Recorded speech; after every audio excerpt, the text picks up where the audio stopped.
Superintendent tal-Pulizija li tkeċċa wara li ġie akkużat biksur ta' etika beda proċeduri legali biex ifittex lill gvern għad-danni. Filwaqt li nnota li Roberta Bela ħafera l-kollox li l-Ministri Clayton Bartolo u Clint Camilleri meta dawn verament kisru l-etika. Morris Kurmi, ex-uffiċjal tal-Pulizija, qed jargumenta li dan huwa każ ta' two weights two measures li ġew adottati fil-każ tiegħu. U li każ ta' żewġ ministri illi sempliċement talbu skuża hija forma ta' diskriminazzjoni kontrih. Iż-żewġ ministri nstabu ħatja li abbużaw mill-poter tagħhom meta impjegaw lil mara ta' Bartolo b'kuntratt ta' 70,000 euro fis-sena bħala konsulent minkejja li hija ma kienx kwalifikata għall-irwol u qatt ma għamlet xogħol ta' konsulent. Fi protest ġudizzjarju imressaq kontra l-Prim Ministru, il-Kummissarju tal-Pulizija u l-Avukat tal-Istat, Kurmi sostna li x-xogħol fantażmu ta' Amanda Muscat kien jatti b'mod ċar konfoffa kriminali li involvi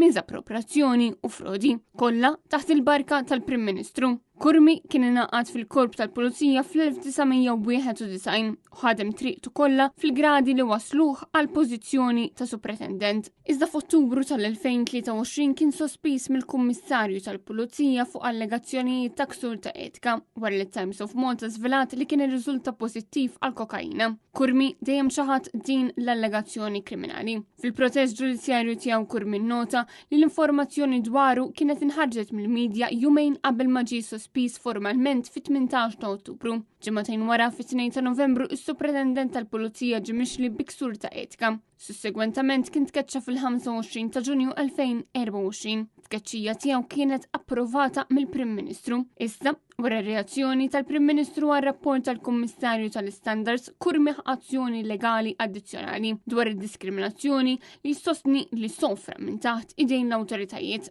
U waqt iżomm kemm lill-Prim Ministru kif ukoll lill-Kummissarju tal-Pulizija responsabbli għad-danni. Diskriminazzjoni bħal din ma setax tkun aktar ċara għal Kurmi fil-protest tiegħu.